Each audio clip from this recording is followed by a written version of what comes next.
राज्याच्या राजकारणामध्ये उद्धव ठाकरेंकडून पुन्हा एकदा भाजपला करारा जवाब। महाराष्ट्रामध्ये ठाकरेंचं वर्चस्व पुन्हा एकदा सिद्ध, तर एकनाथ शिंदेंना त्यांच्या शिवसेनेची जागा अखेर ठाकरेंनी दाखवली।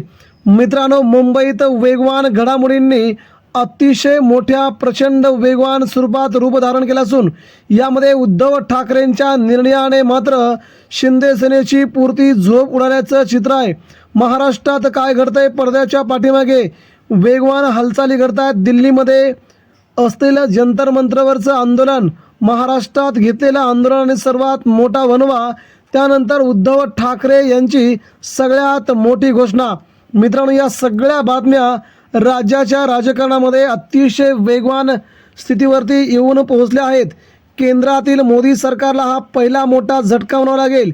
केंद्र सरकार पुढील काही दिवसामध्ये कोसळण्याची चिन्ह सध्या वर्तवली जात आहेत। केंद्रीय राजकारणामध्ये नरेंद्र मोदी सरकार तसेच संपूर्ण भाजपला हा सगळ्यात मोठा इशारा उद्धव ठाकरेंनी दिला आहे।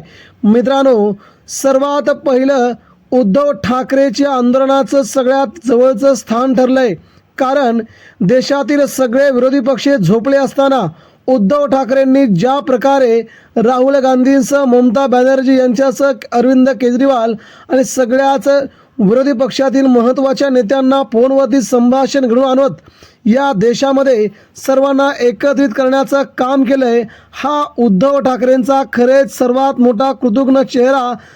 अतिशय चांगल्या प्रकारे आपल्या विरोधकांना एकत्र आणण्याचं कृतज्ञतेचं काम उद्धव ठाकरेंनी केलंय। यामुळे उद्धव ठाकरेंच्या या सगळ्यात मोठ्या निर्णयाचं देशभरातून कौतुक होतंय। अभिजित दिपके यांनी देखील उद्धव ठाकरे यांचे खूप खूप आभार मानले आहेत। उद्धव ठाकरेंनी दरवेळीच प्रत्येक वेळी ज्या वेळेस मला गरज लागेल किंवा मला सर्वांना गरज लागेल त्या वेळेस उद्धव ठाकरेंनी आम्हाला वाटेल ती मदत केली आहे आणि याही पुढे ठाकरे आमच्या पाठीमागं कायम उभे राहतील असंही त्यांनी म्हटलंय। मित्रांनो, हे इथंच संपत नाही, तर केंद्रातील भाजप सरकारला आता उद्धव ठाकरेंनी करारा जवाब दिला आहे।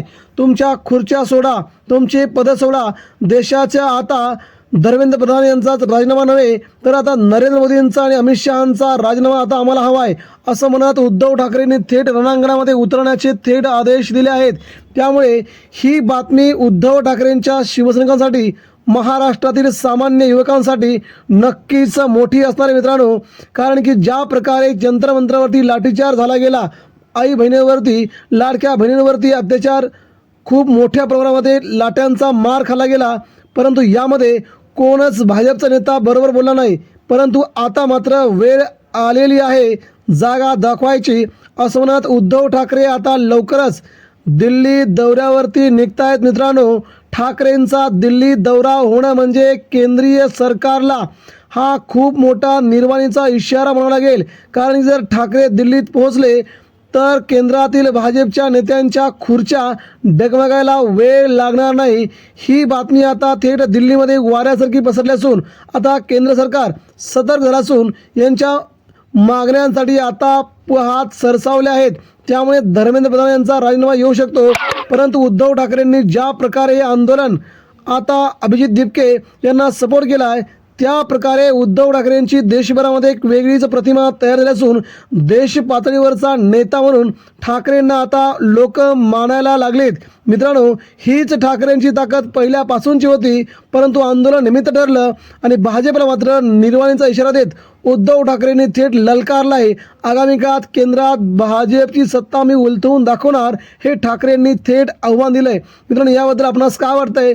नक्कीच यावरती आपल्या प्रतिक्रिया द्या। ठाकरे ललकारले।